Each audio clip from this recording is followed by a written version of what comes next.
आप देखो बेटा, हम लोग गैस्ट्रोला स्टेज देखे थे। तो गैस्ट्रोला स्टेज में मैंने देखा था कि गैस्ट्रोला स्टेज में 3 लेयर बनती है, एक्टोडर्म, मेसोडर्म और एंडोडर्म। उसके बाद ही इन्हीं एक्टोडर्म, मेसोडर्म और एंडोडर्म लेयर से ऑर्गन का डेवलपमेंट होता है। अब एक्टोडर्म लेयर से क्या चीज बनती है, मेसोडर्म लेयर से क्या चीज बनती है, एंडोडर्मल लेयर से क्या चीज बनती है, उनके बारे में हम लोग डिस्कस कर लेते हैं। जैसे बेटा मैंने यहाँ पे देखो, ध्यान देना, मैंने एरो किस लिए लगाए हैं, जिससे कि आपको क्लियर हो जाए। वैसे तो मैं याद करने का तरीका भी बताऊंगा, पर दूसरी बात यहाँ पे मैं आपको ये बताना चाहता हूँ कि किस तरीके से कौन सी चीज की ऑरिजिन कैसी है और कौन। जैसे मैंने एरो लगाए हैं, तो एरो का मतलब ये है कि कोई भी चीज पूर्णता नहीं होती है 100% की वो उसकी ऑरिजिन एक ही हो, उसका कुछ पार्ट दूसरे चीज से भी बना होता है उसके बेस पर।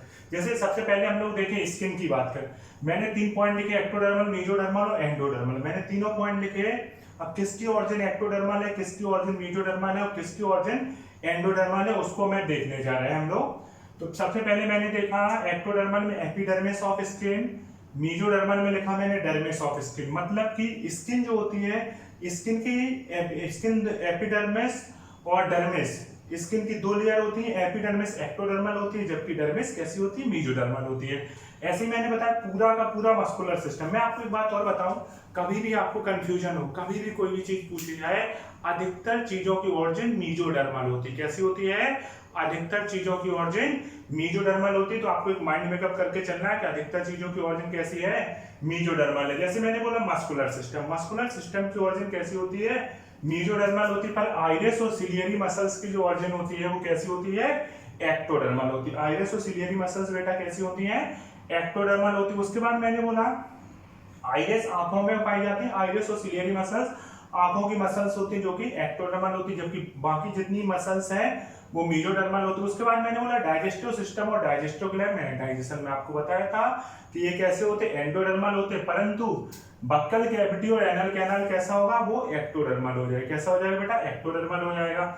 उसके बाद मैं बात करूं कॉकरोच की केस में, कॉकरोच की जो एलिमेंट्री कैनाल होती है उसके बेटा 3 भाग होते हैं, फोरगट, मिडगट और हाइंडगट। तो इसमें क्या है, फोरगट और हाइंडगट की ऑरिजिन एक्टोडर्मल होती है, जबकि मिडगट कैसी होती है, मिडगट एंडोडर्मल होती है। उसके बाद हम लोग दांतों की बात करें, आपको मालूम है हमारे दांत में एनेमल भी होता है, डेंटिन भी होता है। एनेमल की ऑरिजिन एक्टोडर्मल होती है, जबकि डेंटिन की ऑरिजिन कैसी होती है, मेसोडर्मल होती है। ये सारी चीजें मैं आपको बता चुका हूँ एक एक लेसन के साथ। हमेशा जब भी लेसन पढ़ाता हूँ तो उसके साथ में ये सारी बातें क्लियर कराता हूँ, परंतु यहाँ पे मैं आपको याद करा रहा हूँ कि कैसे आप याद रख सके। उसके बाद हम बात करें रेस्पिरेटरी सिस्टम। रेस्पिरेटरी सिस्टम की ऑरिजिन एंडोडर्मल होती है, परंतु जो लैरिंक्स बना होता है, जो आपने सुना वो थायराइड, क्रिकॉइड, ऐसे, तो लैरिंक्स की ऑरिजिन मेसोडर्मल होती है, जबकि नेजल चैम्बर कैसा होता है, एक्टोडर्मल होता है। एक्सक्रीटरी सिस्टम की अगर हम लोग बात करते हैं, एक्सक्रीटरी सिस्टम मेसोडर्मल होता है, जबकि यूरिनरी ब्लैडर और यूरेथ्रा कैसा होता है, यूरिनरी ब्लैडर और यूरेथ्रा एंडोडर्मल होता है। उसके बाद अगर हम लोग बात करें कि स्क्लेरा और कोरॉइड, जो इस आंखों की स्क्लेरा और कोरॉइड कैसी होती है, मेसोडर्मल होती है, जबकि अदर पार्ट ऑफ आई कैसा होता है, वो बेटा एक्टोडर्मल होता है। उसके बाद अगर हम लोग बात करें इसके बारे में, आपका ईयर के बारे में, तो एक्सटर्नल और इंटरनल ईयर कैसा होता है, मैंने ईयर पढ़ाया था तब बताया था, वो आपका एक्टोडर्मल होता है, जबकि मिडिल ईयर कैसा होता है, एंडोडर्मल होता है। फिर एड्रियल कॉर्टेक्स, एड्रियल ग्लैंड में के 2 भाग होते हैं, कॉर्टेक्स होता है, मेडुला होता है। कॉर्टेक्स मेसोडर्मल होता है, जबकि मेडुला एक्टोडर्मल होता है। मैंने जब एंडोक्राइन सिस्टम पढ़ाया था तो मैंने आपको बहुत अच्छे से याद भी कराया था, याद आ रहा होगा आपको, ठाकुर तेज प्रताप अंदर, पप्पू पागल बाहर, ठीक है। उसके बाद नर्वस सिस्टम जो होता है, नर्वस सिस्टम एक्टोडर्मल होता है, मगर इसकी सेल्स होती है माइक्रोगैलिया सेल, जिन्हें फैगोसिटिक सेल बोलते हैं, वो मेसोडर्मल होती है। इसके अलावा मैंने जो ब्लैक से लिखा हुआ है, ये पूर्णतः कैसे होते हैं, जैसे पिट्यूटरी और पीनल ग्लैंड एक्टोडर्मल होती है, मैंने बताया था, पप्पू पागल बाहर।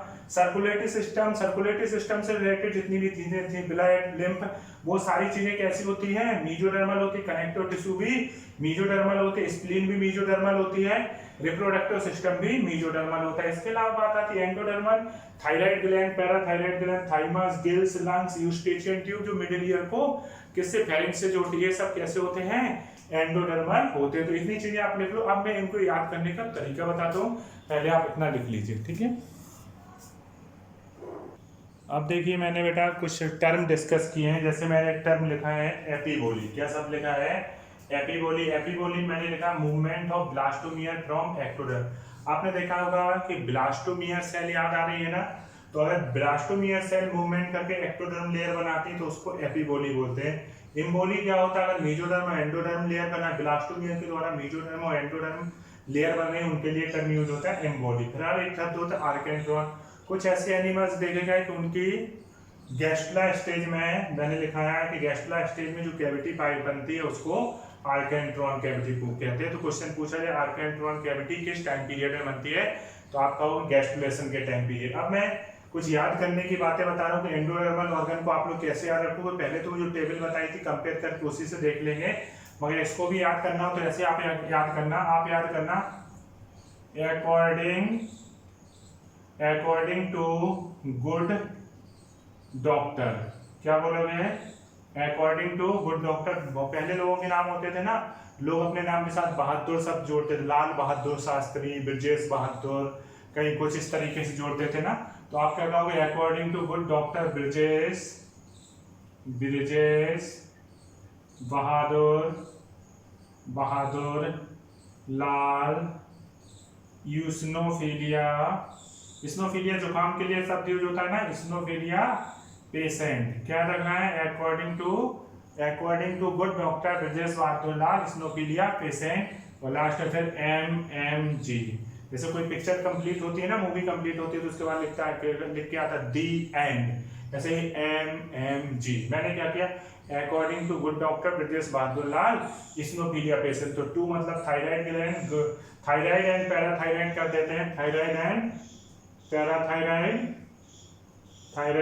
Parathyroid according to good doctor Brajesh Bahadur Lal. Sorry यहाँ पे लिखा ही दिया है, तो थायराइड यहाँ पे मैं थाइमस कर देता हूँ, क्या कर देता हूँ, थाइमस ग्लैंड, ठीक है। 2-4 क्या कर लेता हूँ, थाइमस ग्लैंड, क्योंकि थायराइड पैराथायराइड बेटा मैंने यहाँ पे लिख ही दिया है।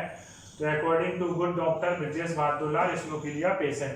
2 मतलब थाइमस ग्लैंड, गुड मतलब गिल्स, डॉक्टर मतलब digestive system and digestive gland, Brajesh मतलब ब्रोंकाई, बहादुर मतलब बहादुर, ब्लैडर मतलब Bahadur, urinary bladder and ureter, Lal मतलब लंग्स, इस्नोफिलिया मतलब यूस्टेशियन ट्यूब, पेशेंट मतलब पैराथायराइड और थायराइड ग्लैंड, MMG मतलब mucus membrane and gut. Actually ऐसा मैंने क्यों बताया, कभी कभी अचानक से पूछ देते गिल्स की ऑरिजिन कैसी होती, फिर कंफ्यूजन होता है कैसी थी। तो ऐसे माइंड में कब रहेगा, देखा होगा तो आप कर लोगे। तो आप इतना लिख लो, फिर लिखता हूँ मैं ऑरिजिन ऑफ मेसोडर्मल ऑर्गन।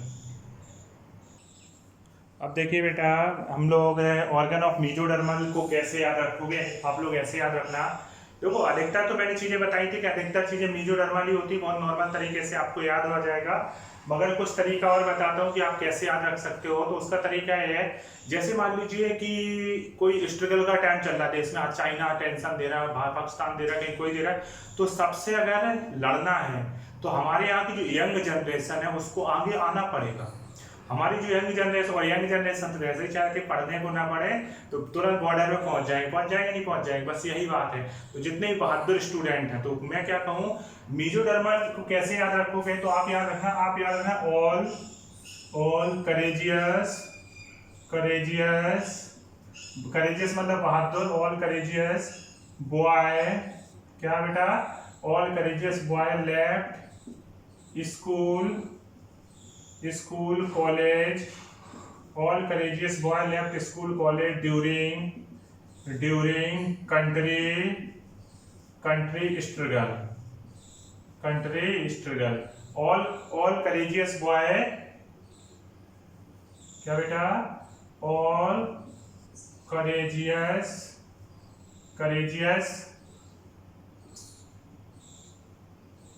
कैसा बेटा, all courageous boy left school college during country struggle. जब देश में स्ट्रगल चल रहा था तो जितने भी बहादुर बच्चे थे उन्होंने स्कूल कॉलेज को छोड़ दिया, क्योंकि मेनली किसकी जरूरत थी, पावर की जरूरत थी, मेनली पावर्टी हैविंग, क्या रखना है, मेनली पावर्टी हैविंग। फिर याद रखना do not accident report by blood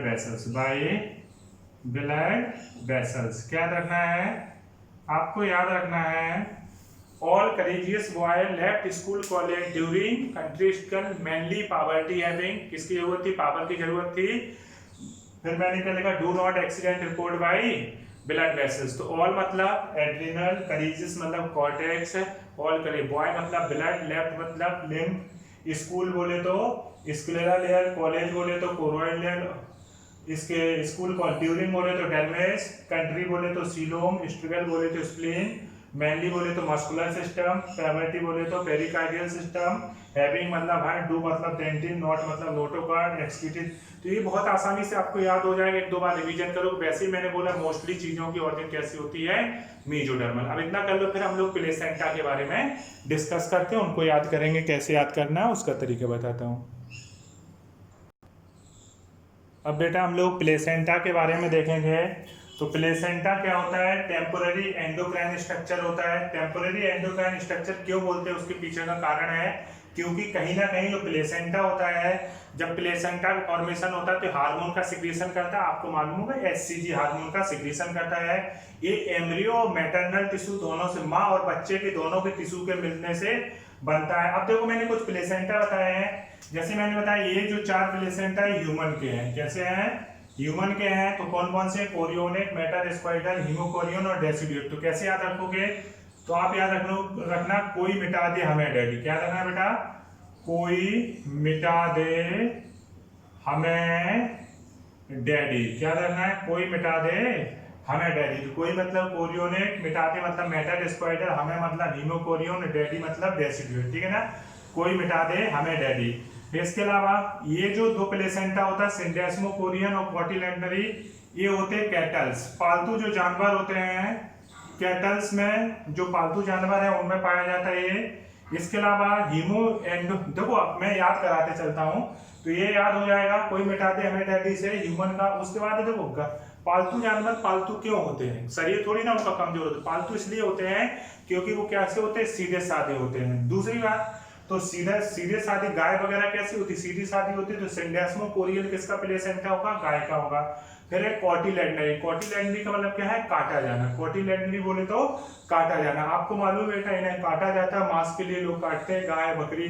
तो कॉटिलेडनरी मतलब तो काटा किसको जाता है, सीधे साधे एनिमल्स को। सिंडेस्मोकोरियल और कॉटिलेडनरी किसका प्लेसेंटा होगा, तो आपका कैटल्स, पालतू जानवर का होगा। उसके बाद एंडोथीलियन, एंडोथीलियन तो एंडोथीलियन का मतलब कैसे याद रखना, ये होता है कार्निवोरस एनिमल्स। किसका होता है, carnivorous animals like lion, tiger, इन सब में। अब यार एक बात बताओ, शेर को देखो, शेर, चीता, इन सबको देखो तो क्या ऐसा रहता है कि सड़क पे खुलेआम घूम रहे हैं, कभी ऐसा देखा है क्या, शेर घूम रहा है, तुमने कहा अच्छा बेटा कहाँ जा रहे हैं, घूम लो सड़क पे, आजकल कोरोना चल रहा है सब खाली है, ऐसा होता है क्या, ऐसा नहीं होता है। इनको क्या है, जो खतरनाक एनिमल्स हैं कार्निवोरस, उन्हें अंदर रखा जाए। तो अंदर रखना मतलब एंडोथीलियन, तो एंडोथीलियन प्लेसेंटा किसका होगा, कार्निवोरस है। उसके बाद होता है बेटा हीमो एंडोथीलियन, हीमो एंडोथीलियन होता है रैबिट का। किसका होता है, रैबिट का होता है। तो रैबिट का कैसे याद रखोगे, अगर हम लोग बात कर रहे हैं रैबिट जो होता है बेटा, उसकी खूबी क्या होती है, उसकी खूबी ये होती है, रैबिट के बारे में देखा गया है कि रैबिट है, अब रैबिट पे अगर कार्निवोरस एनिमल्स हमला कर दे, शेर हमला कर दे, तो उसके खून को बाहर निकाल देगा, फाड़ देगा रैबिट को, तो हीम बाहर निकल गया। अगर एंडोथीलियन एनिमल ने हमला किया तो हीम क्या हो गया, बाहर निकल गया, इसलिए उसको क्या बोलेंगे, हीमो एंडोथीलियन। हीमो एंडोथीलियन प्लेसेंटा होता है रैबिट का। उसके बाद होता है जनरली, जनरली प्लेसेंटा होता है कैट एंड डॉग का। किसका होता है, कुत्ते और बिल्ली का। आपने देखा होगा कुत्ते और बिल्ली की खूबी देखी हो, इनकी खूबी ये होती है कुत्ते और बिल्ली की कि ये छोटे छोटे होते, बिल्ली इतनी छोटी होती, कितनी खतरनाक मानी जाती है। कुत्ता इतना छोटा होता फिर भी लोग डरते, क्योंकि भगवान जी ने ना मजबूत जबड़ा दिया है। तो जबड़ा मजबूत किसको दिया, बिल्ली और कुत्ते को। तो आप याद रखें, जाफर जोनरी, जाफर जबड़ा, तो मजबूत जबड़ा किसको दिया है, बिल्ली और कुत्ते को। तो इसलिए जोनरी प्लेसेंटा किसका होगा, बिल्ली और कुत्ते। उसके बाद इंटरमीडिएट प्लेसेंटा होता है कैमल एंड जिराफ। किसका होता है, कैमल एंड जिराफ। ऊंट को देखो और आप जिराफ को देखो, जिराफ लगता है जैसे धरती में खड़ा, इतनी लंबी भगवान जी ने गर्दन दे दी, ऐसा लगता है आसमान को टक्कर मार देगा। ऐसे ही देखो ऊंट के बारे में देखो, ऊंट भी ऐसी अजीब सी पीठ होती है, ऐसी उठा जैसे आसमान को टक्कर मारेगा। तो ऊंट को और जिराफ को देखो, ये धरती और आसमान के बीच के इंटरमीडिएट नजर आते हैं। तो इंटरमीडिएट प्लेसेंटा किसका होगा, कैमल एंड जिराफ का। उसके बाद एपिथेलियो कोरियल और डिफ्यूज प्लेसेंटा, ये अपने आप में होता है। देखा जाए तो पिग के केस में इस तरीके का प्लेसेंटा देखा गया। तो एपिथेलियो कोरियल और डिफ्यूज। तो इतना याद हो जाएगा, प्लेसेंटा लिख लो, फिर उसके बाद आगे बातें डिस्कस करते हैं। अब देखिए प्लेसेंटा से रिलेटेड अगर हम लोग हार्मोन देखें तो एक स्टेरॉयड हार्मोन और दूसरा कैसा होता है, प्रोटीन हार्मोन होता है। स्टेरॉयड हार्मोन में कौन कौन सा आता है, प्रोजेस्टेरोन और एस्ट्रोजन, एस्ट्राडियोल आता है। जबकि प्रोटीन हार्मोन का नेचर कौन कौन, एक तो एचसीजी, एक एचसीएस और एक होता है प्रोलैक्टिन लैक्टोजन, मतलब प्लेसेंटल लैक्टोजन, प्रोलैक्टिन नहीं प्लेसेंटल लैक्टोजन। इसके अलावा एचसीजी हार्मोन के द्वारा प्रेगनेंसी का पता चलता है और इसको बोलते हैं ग्रेविटेक्स टेस्ट। इसके अलावा एक रिलैक्सन हार्मोन भी होता है जो प्लेसेंटा से रिलीज होता है। ये क्या है, रिलैक्स करता है बच्चे के जन्म के टाइम पे प्यूबिक सिम्फाइसिस एरिया को रिलैक्स करता है, जिससे कि बच्चे का जन्म आसानी से हो जाए। ये काम किसका होता है, रिलैक्सिन का होता है। तो इतना ये तो बात हो गई प्लेसेंटा से रिलेटेड। अब हम लोग गेस्टेशन पीरियड या पार्चुरेशन और लैक्टेशन के बारे में जानेंगे, इसके बाद लेसन कंप्लीट हो जाएगा। ओके, अब देखिए बेटा मैंने लिखा है गेस्टेशन पीरियड किसका कितना गेस्टेशन पीरियड होता है। गेस्टेशन पीरियड को हिंदी में बोलेंगे गर्भकाल का समय। जैसे ह्यूमन में लगभग 9 महीने होता है तो 270 से 290 दिन लिख दिए मैंने। रैबिट में लगभग 1 महीने का होता है तो 28 से 32 दिन लिख दिए। एलिफेंट में लगभग 607 से 641 दिन होते हैं, लगभग 2 साल के आसपास होता है। कुत्ते में लगभग 60 से 65 दिन का होता है और कैट में लगभग यही एवरेज होता है। फिर बेटा मैंने एक शब्द लिखा ट्राइमेस्टर। ट्राइमेस्टर क्या होता है, जैसे 9 महीने का गर्भकाल का समय होता है गेस्टेशन पीरियड, तो उसको 3-3 महीने के 3 टाइम पीरियड में बांट दिया, उसके लिए शब्द यूज होता है ट्राइमेस्टर। तो pregnancy divided into 3 month period is called trimester. Trimester एक फर्स्ट, एक सेकंड और एक third. First trimester, second trimester और थर्ड ट्राइमेस्टर। फर्स्ट ट्राइमेस्टर में क्या होता है, मोस्टली इंटरनल ऑर्गन डेवलप हो जाते हैं। मोस्टली इंटरनल ऑर्गन कब डेवलप हो जाते हैं, पहले ट्राइमेस्टर में। और मैंने लिखा है कि आफ्टर 1 मंथ में एम्ब्रियो हार्ट, पहले महीने में क्या होता है, हार्ट का निर्माण हो जाता है। एक चीज और याद रखना, क्वेश्चन पूछा जाए हमारी बॉडी का सबसे बिजी ऑर्गन क्या है, तो आंसर देना हार्ट। हार्ट हमारी बॉडी का सबसे बिजी ऑर्गन होता है, शुरुआत भी इससे होती है और खत्म भी इससे होता है। हार्ट बंद हो गया सब बंद हो गया। तो सबसे बिजी ऑर्गन कभी भी थकता नहीं है, इसलिए याद रखो, अधिक से अधिक एनर्जी रखो। अपने ऑर्गन से ही हम लोग सीख सकते हैं। एक ऑर्गन थोड़ा सा काम करने बंद कर देता है, आत्मा का परमात्मा से मिलन हो जाता है। इसलिए एनर्जेटिक रहो, हार्ट से भी सीखो, आप जो चीज चाहे लोगे वो पा लोगे। तो यहाँ पे भी यही है, 1 महीने के बाद क्या होता है, हार्ट फॉर्म हो जाता है। फिर लिखा है मैंने एंड ऑफ सेकेंड मंथ, दूसरा महीना कंप्लीट होते होते क्या होता है, लिम्स और डिजिट डेवलप हो जाती है। क्या विकसित हो जाती है, लिम्ब और डिजिट। और तीसरा महीना एंड होते होते लिम्स और एक्सटर्नल जेनाइटल्स भी डेवलप हो जाते, बाहरी जेनाइटल ऑर्गन भी नजर आने लगते हैं। सेकेंड मंथ में अगर हम लोग देखें सेकेंड ट्राइमेस्टर, तो लगभग 5वें महीने के एंड होते होते सिर पे बाल रोए के फॉर्म में नजर आने लगते हैं, ठीक है। और 6वां महीना कवर होते होते पूरी बॉडी में रोए हो जाते, हेयर्स हो जाते हैं, ठीक है। उसके अलावा मैंने लिखा upper and lower eyelid separate and eyelashes, हमारी जो पलकें पहले पूरी बंद रहती, फिर दोनों ऊपरी पलक और निचली पलक अलग हो जाती है, उनमें क्या हो जाती है, जो हेयर्स होते हैं ना आईलेसेस, इनका फॉर्मेशन हो जाता है। तीसरे ट्राइमेस्टर में क्या, तो आंखें ओपन हो जाती है, बोन्स का ऑसिफिकेशन हो जाता है, मैट्रिक्स बोन्स मजबूत हो जाती है, मैट्रिक्स वगैरह का बढ़िया फॉर्मेशन हो जाता है। और लास्ट मंथ में 9वें महीने में क्या होता है, बच्चे का वजन डबल हो जाता है। इतनी बात हो गई। अब हम लोग पार्चुरेशन वगैरह डिस्कस करेंगे और लैक्टेशन, इस तरीके से लेसन कंप्लीट हो जाएगा। तो इतना लिख लीजिए बेटा, ओके। अब बेटा हम लोग पार्चुरेशन बोलेंगे। पार्चुरेशन का क्या मतलब होता है, बच्चे की जो जन्म होने की प्रोसेस होती है, प्रक्रिया होती है, उसको पार्चुरेशन कहते हैं। तो मैंने यहाँ पे भी यही चीज बताई है, delivery of foetus is called parturition. बच्चे के जन्म लेने की प्रक्रिया को पार्चुरेशन कहते हैं। पार्चुरेशन के लिए जो सिग्नल्स होते हैं, मैंने लिखा signals for parturition start from fully developed foetus and placenta which induce mild uterine contraction called fetal ejection reflex। मतलब कि अपने जन्म के लिए कौन स्टिमुलेट करता है, खुद फीटस ही, बच्चा ही। जब बच्चा पूर्णतः डेवलप हो जाता है तो ये खुद से ही इस तरीके के सिग्नल सेंड करता है कि हमारा जन्म कराइए। तो देखो मैंने कहा signal for parturition originate from fully develop foetus, जो पूर्णतः डेवलप हो गया फीटस उससे, और प्लेसेंटा से, जो कि माइल्ड यूटेराइन कॉन्ट्रैक्शन कराता है, जिसे बोलते हैं फीटल इजेक्शन रिफ्लेक्स। अब मैंने वही बात बेटा यहाँ पे लिख दी एक्ट। तो इसमें क्वेश्चन क्या बनता है, पार्चुरेशन का मतलब पूछा जाएगा। सिंपल सी बात है, बच्चे के जन्म की जो प्रोसेस है उसे पार्चुरेशन बोलेंगे। तो at time of baby to born, बच्चे के जन्म के टाइम पे क्या, अब यार एक इमरजेंसी प्रोसेस है, बच्चे का जन्म होना एक इमरजेंसी प्रोसेस है, तो पिट्यूटरी ग्लैंड एक हार्मोन का सिक्रीशन करेगी, एसीटीएच, एड्रीनो कॉर्टिकोट्रोपिक हार्मोन। आपको मालूम होगा एड्रिनल ग्लैंड इमरजेंसी ग्लैंड होती है, तो ये जाएगा एड्रिनल ग्लैंड को स्टिमुलेट करेगा कि आप स्टेरॉइड का सिक्रीशन करिए। स्टेरॉइड क्या करेंगे, steroid stimulate placenta to produce prostaglandin, ये प्लेसेंटा से प्रोस्टाग्लैंडिन का सिक्रीशन कराएंगे, प्रोस्टाग्लैंडिन ऑक्सीटोसिन के साथ। यहाँ पे जो सबसे इंपॉर्टेंट हार्मोन है, कुछ पूरा इतना लंबा चौड़ा याद रहे ना रहे, ऑक्सीटोसिन आपको याद होना चाहिए। ऑक्सीटोसिन ही बच्चे का जन्म कराता है। मेन हार्मोन कौन है, ऑक्सीटोसिन। इतने सारे जो भी लिखिए पर मेन कौन है, ऑक्सीटोसिन है, इसलिए इसे बर्थ हार्मोन ही बोलते। तो ये मसल्स में कॉन्ट्रैक्शन कराता है, मस्कुलर कॉन्ट्रैक्शन कराता है लगभग 2 से, इसको बोलते हैं लेबर पेन। उस समय फीमेल को दर्द होता है काफी तेज, तो इसे लेबर पेन बोलते हैं। तो 2 घंटे से लेकर 18 घंटे तक का भी हो सकता है।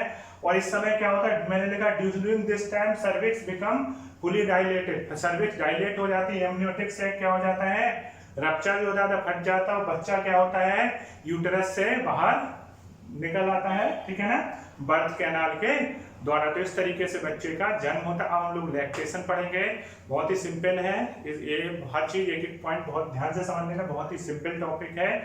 अगर देखोगे 2 मिनट सोचोगे तो आपके क्वेश्चन निकल जाएंगे। ओके, इसको कर लो। अब बेटा हम लोग लैक्टेशन प्रोसेस देखेंगे। लैक्टेशन क्या होता है, इसमें मैंने बोला production and release of milk is called lactation. Normal सी बात है, मिल्क का प्रोडक्शन और मिल्क का रिलीज होना ही क्या कहलाता है, लैक्टेशन कहलाता है। अगर लैक्टेशन प्रोसेस ना हो तो बच्चा जो है क्या सरवाइव करे, नहीं करेगा। दूसरी पॉइंट ये आता है कि एक प्रोड्यूस आफ्टर बर्थ, सिंपल सी बात है, बच्चे के जन्म के बाद ही लैक्टेशन की प्रोसेस, क्योंकि बच्चे को ही दूध चाहिए ना, तो लैक्टेशन की प्रोसेस बच्चे के बाद शुरू होती है। और ये किस हार्मोन के कंट्रोल में होती है, प्रोलैक्टिन हार्मोन। अगर पूछा जाए मिल्क हार्मोन कौन है, तो आप आंसर दोगे प्रोलैक्टिन में, क्योंकि मेन हार्मोन यही होता है, मिल्क का प्रोडक्शन यही का। तो ये हमारी एंटीरियर पिट्यूटरी का हार्मोन है। कहाँ का हार्मोन है, एंटीरियर पिट्यूटरी। फिर मैंने लिखा है प्रोलैक्टिन और ऑक्सीटोसिन। प्रोलैक्टिन के बारे में लिखा मैंने मिल्क सिंथेसाइजिंग हार्मोन, ऑक्सीटोसिन को लिखा है मिल्क इजेक्टिंग हार्मोन। देखो सिंथेसिस, मिल्क को बनाने में प्रोलैक्टिन हेल्प करता है, मगर आपने देखा इतना छोटे बच्चे के जन्म हुआ, वो माँ से दूध कैसे पिएगा, तो उसको आसान बनाता है ऑक्सीटोसिन। ऑक्सीटोसिन उसको रिलीज करा देता है, जिससे कि बच्चे के मुंह के अंदर आसानी से बच्चा आराम से सक कर सके, आराम से पी सके, तो उसमें ऑक्सीटोसिन हेल्प करता है। उसके बाद मैंने कोलेस्ट्रम शब्द यूज किया। कोलेस्ट्रम क्या होता है, कभी कभी टीवी में ऐड देखो, पहले आता था कि 6 महीने तक बच्चे को माँ का ही दूध, गाढ़ा पीला दूध कोलेस्ट्रम पिलाना चाहिए।